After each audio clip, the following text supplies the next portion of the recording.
Last week, one of the pro members dropped this site in the Discord that grabbed my attention right away. The site is clean, well crafted, and packed with some really smart interactions. Right as you land on the website, you are met with this minimal, infinite scroll effect, paired with a subtle parallax motion and clean snap transitions as you slow down. Now, we have already covered a similar scrolling setup in a previous video, but what makes this one really interesting and advanced is that overlay container on top, working almost like a minimap. As the images scroll in the background, the central window stays fixed, reflecting the same view, synced with parallax motion and snap behavior.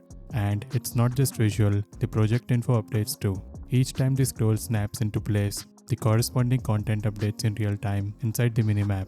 The whole thing felt really cohesive, and I was curious to see how something like this could be put together from scratch.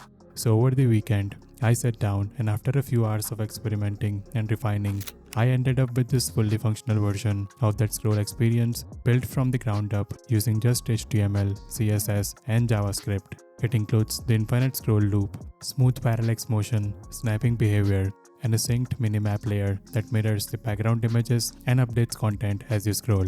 Since it took a bit of time to break it all down, I figured it was worth recording a quick walkthrough of how the entire thing works. In this video, I'll walk you through the core logic behind it, how we manage the scroll, snap to position, recycle DOM elements, and sync everything inside the minimap. If you find these kinds of rebuilds helpful, be sure to leave a like on the video and subscribe to the channel if you haven't already. And if you'd like to access the source code for this project, along with hundreds of other similar micro projects and a brand new website template every month, you can check out the Pro membership via the link in the description. Alright, let's jump into the code. First of all, I'm setting up a basic HTML structure just enough to hold the full screen scroll experience and the synced minimap on top. Inside the body, we have got a single parent div with the class container. This acts as the fixed wrapper that holds both the scrollable project stack and the minimap interface. Inside that, I'm adding an empty unordered list with the class project list. We won't populate it manually. Instead, we'll dynamically inject project items into this list using JavaScript. Each item will take up the full viewport height and respond to scroll.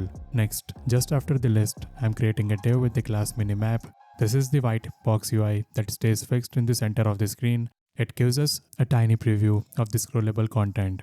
Inside that, we have got a minimap wrapper that holds two key sections, the preview image block and the text info block. The first one is minimap image preview. This is where we'll display a small version of the active project's image updated in real time as you scroll. And right below that, we have got the minimap info list. This will show the index, title, category, and year for each visible project. Again, all rendered dynamically. Alright, that's all we need for the HTML.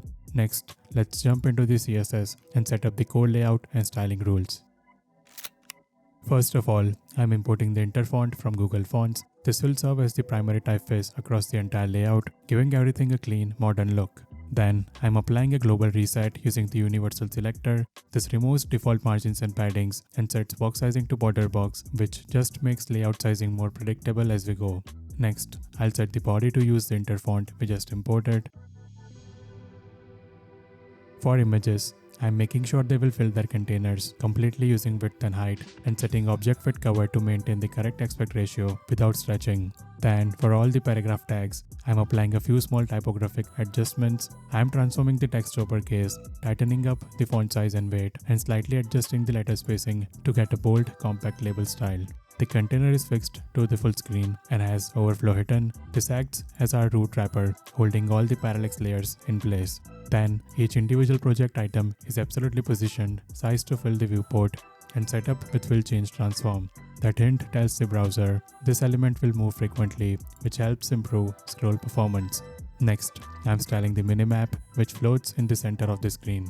It's fixed, centered using translate, and given a white background with a bit of padding.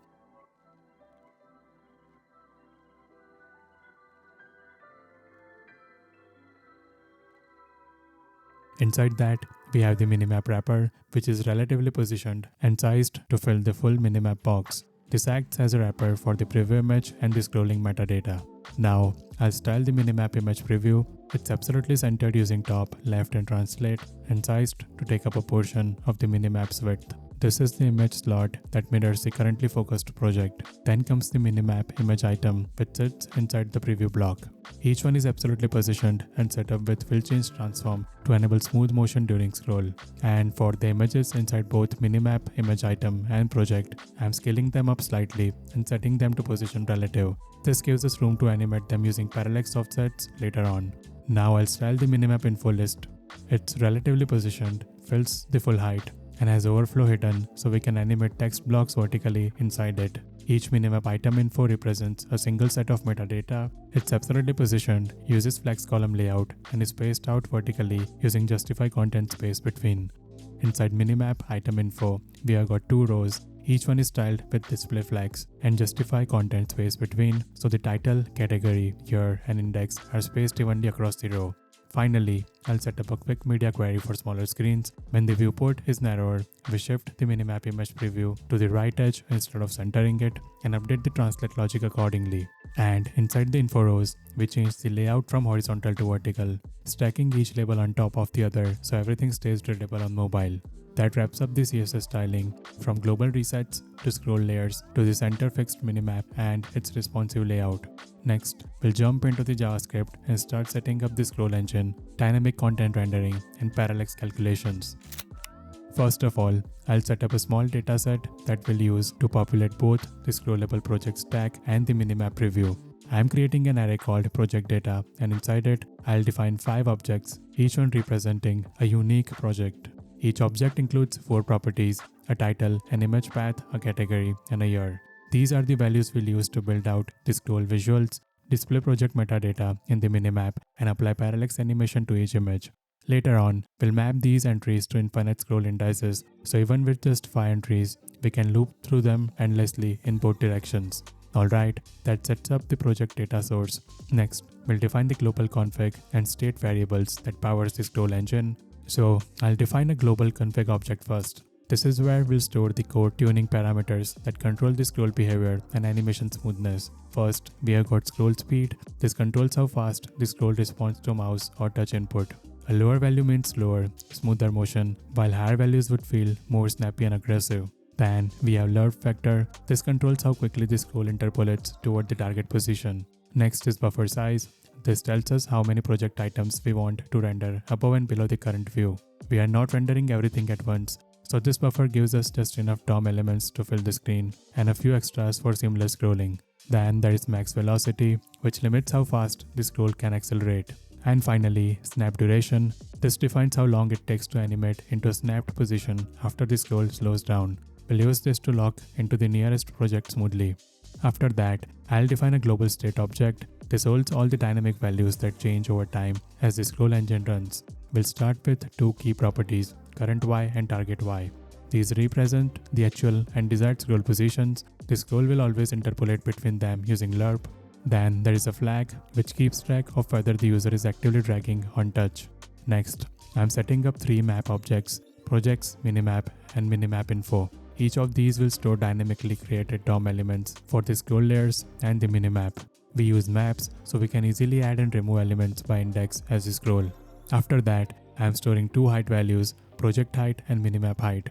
These represent the pixel height of a single project and a single minimap item. We'll use them for positioning and calculating offsets. Then we have got this snapping flag, which is a simple flag to tell us when we are currently snapping into place.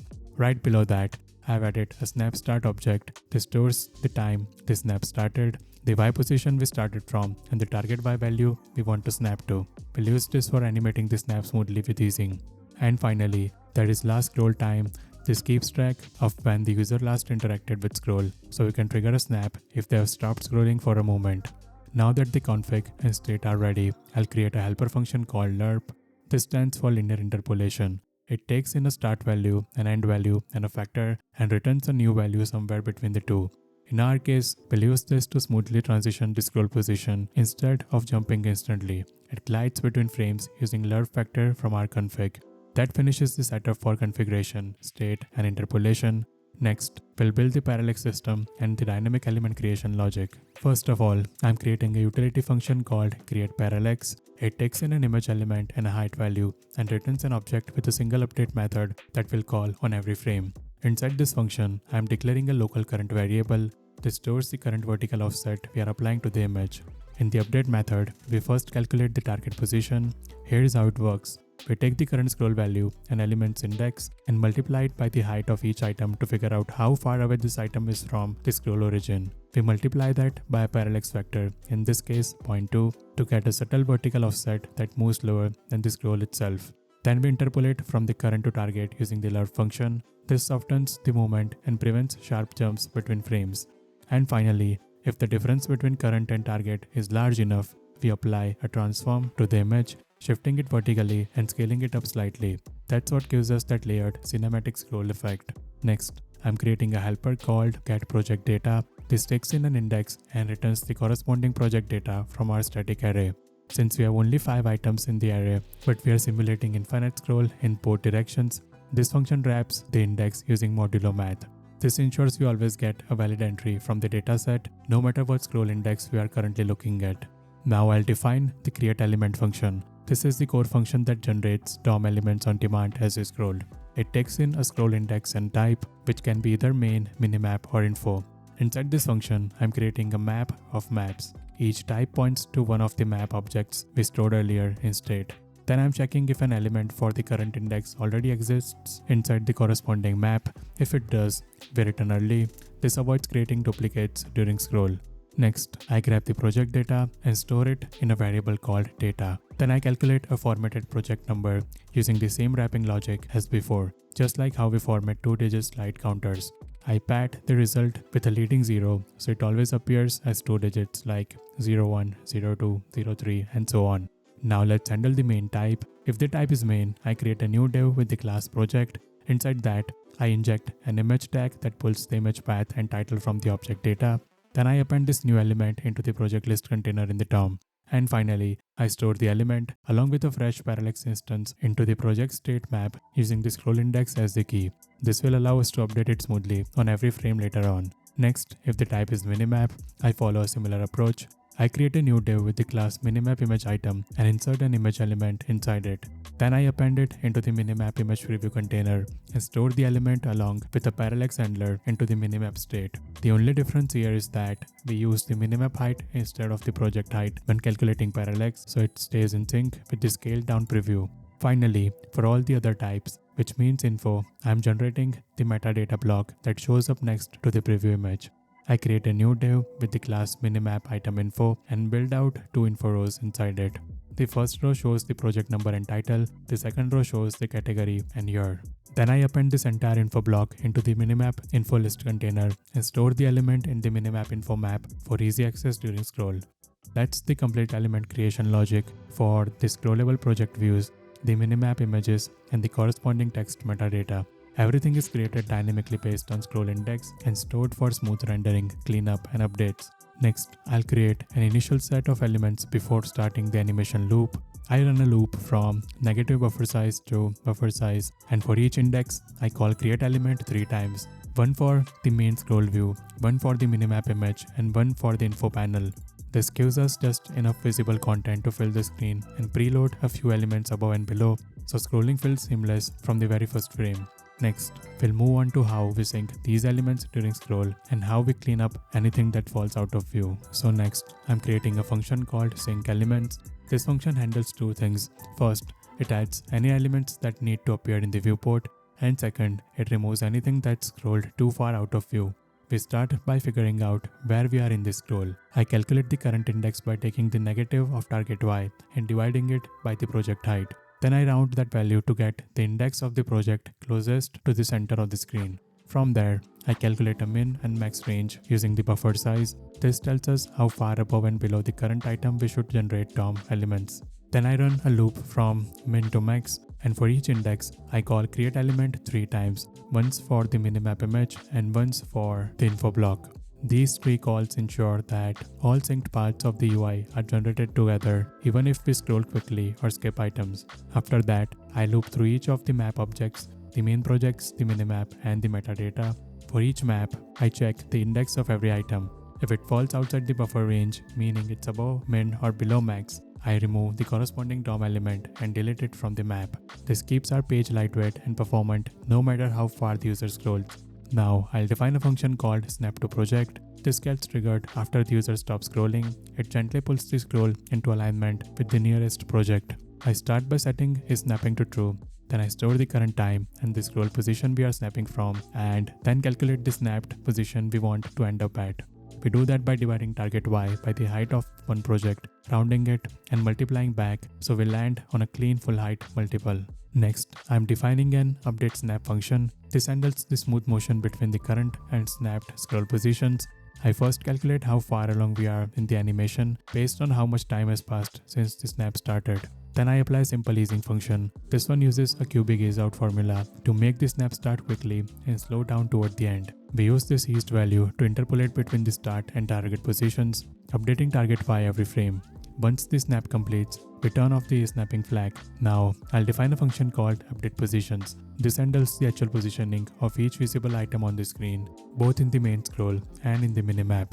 First, I calculate the minimap y value. This scales the main scroll's current y position to the minimap scale. Since the minimap height is smaller, we need to adjust proportionally.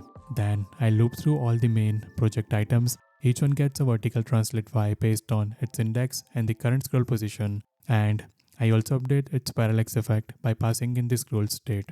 After that, I do the same for the minimap images, applying a smaller offset using the minimap y and updating their parallax layers as we scroll. And finally, I move each minimap item info block into place using the same offset so the text scrolls in sync with the preview image. Now that everything is in place, I'll set up the main animation loop with a function called animate. We'll run this on every frame using request animation frame. Inside this function, I first grab the current time, then I check whether we should trigger a snap. If the user isn't actively scrolling or dragging and enough time has passed since the last interaction, we calculate the nearest snap point, and if we are not already close enough, we call snap2project. If we are snapping, I update the snap progress. If not dragging, I interpolate current y toward target y using the lerf vector. This is what gives us that smooth gliding scroll behavior. Then I sync the DOM, creating or removing elements as needed, and update the positions of everything on screen. Finally, I call request animation frame again to keep the loop running. This entire loop is what powers the scroll experience. It manages dynamic DOM creation, updates positioning, handles parallax, and locks you into the clean project snaps when scrolling stops. And finally, I start the scroll engine by calling animate function. This kicks off the request animation frame loop we defined earlier, and from this point forward, the scroll position, parallax offsets, and minimap elements will update in real time as the user interacts.